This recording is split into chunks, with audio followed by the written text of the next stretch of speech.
No, he called me on a Friday and said, you have to leave in 3 hours. You can't come back. Take everything you have with you. You'll never come back to this building. After I've been how to many five years? wars. I've been there 5 wars in 22 years. So I said, you're a nice guy, but these people are the worst criminals I could ever work for. How dare you do this? Where is your moral, so I yelled at him. So about 2 hours later, he says, okay, you can get up and say goodbye to the staff.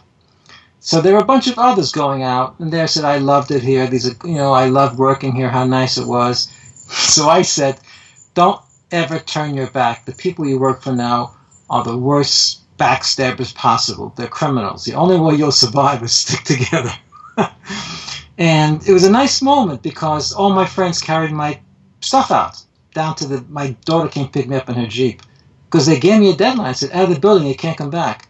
And all my friends marched out with the stuff in their hands, and people clapped, and then the editor reached over to shake my hand, and I said I'd never shake his hand. Nice moment to end your career. Can you give us a general idea how we got to that moment? Not just looking at the Tribune, but how journalism changed in maybe the decade or even more leading up to that? What happened to journalism in the beginning of the 1980s is a massive turnaround. Journalism was profitable, doing well, even though anyone that looked out the window saw that the storm was coming, because advertising was declining, the internet was coming, and but the profit ratios on most newspapers was 20%. The average American company earns 2%. So what happened to the Tribune and other companies was the other thing was the newspaper industry went from being family-owned to corporate-owned to being sold on Wall Street. Once it went to Wall Street, you had a big difference. The great example of this is the New York Times, owned by a family, although its stocks are shared, but families established themselves. The Knight Ridder night newspapers, for example, had great pride, and they maintained papers that didn't make money. Once newspapers went public and money was being shoveled in and out, that changed the situation. The Tribune was a victim of the situation. The stockholders at the Tribune said it was an undervalued stock. They wanted more. The families who, when the Tribune expanded and bought the LA Times, and that involved the Chandler family, wanted more money.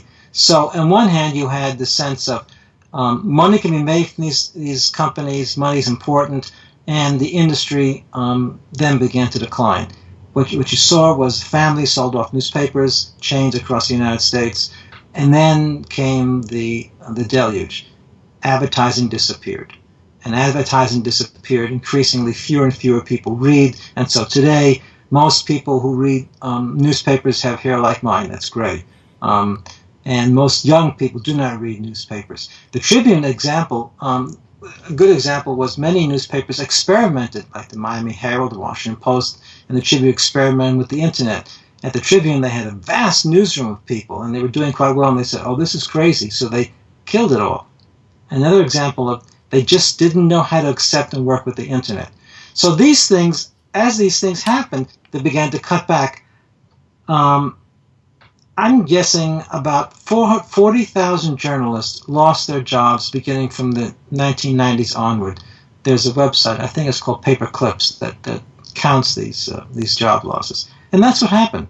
So as the industry began shrinking, you no longer even have to put obituaries in the newspaper. You can do it online. Car ads disappeared.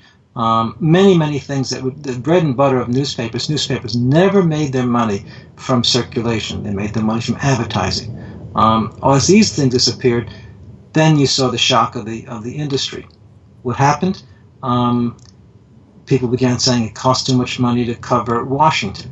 And so all across the country, we saw national bureaus shut down. In many states, the United States today, there's no one in the state capitol. They just shut down their state bureaus. The Tribune had 14 foreign bureaus. I was in the Middle East for them, and then I worked also in Latin America. All of those bureaus were shut down.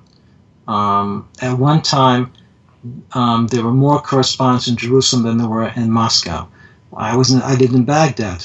It cost $150,000 at least a year to keep a journalist, and we at one time had 6 or 8 journalists in Baghdad. That's all gone today.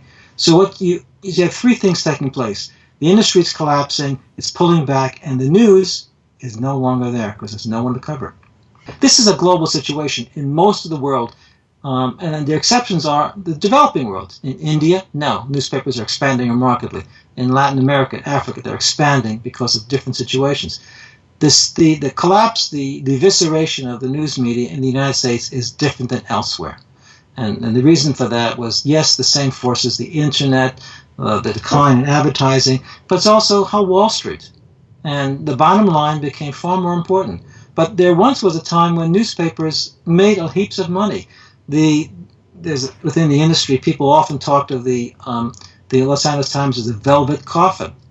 Why? Because the pay was so good, you were treated wonderfully, and you never wanted to leave it.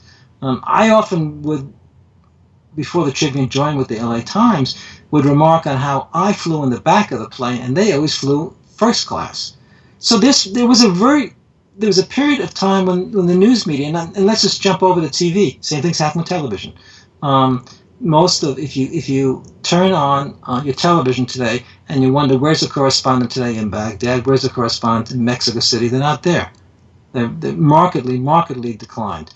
Where are the investigative reporters? They're not there. They've disappeared. So a lot of what the media used to do is no longer there. It once was. It made a lot of money and it did things.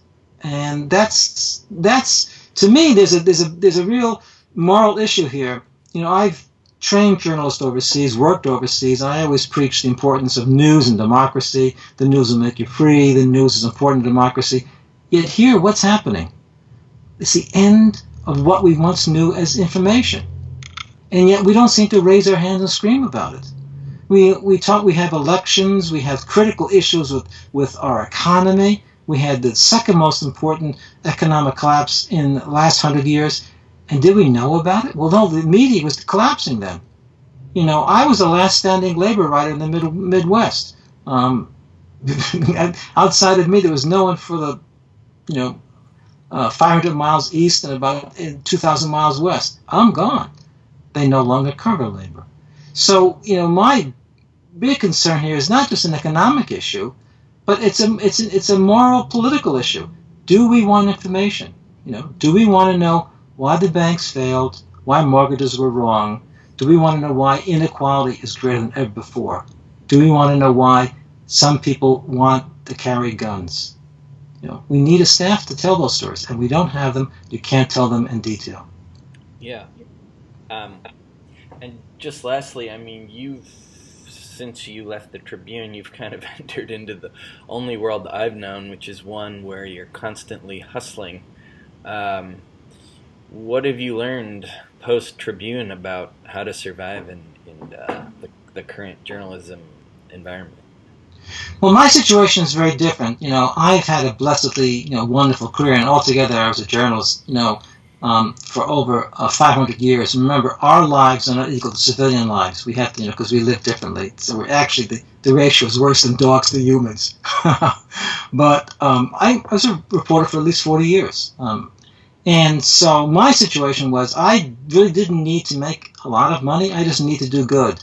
And that's what I've done very happily. I teach, I write, I work overseas, and these are all the things I think are important.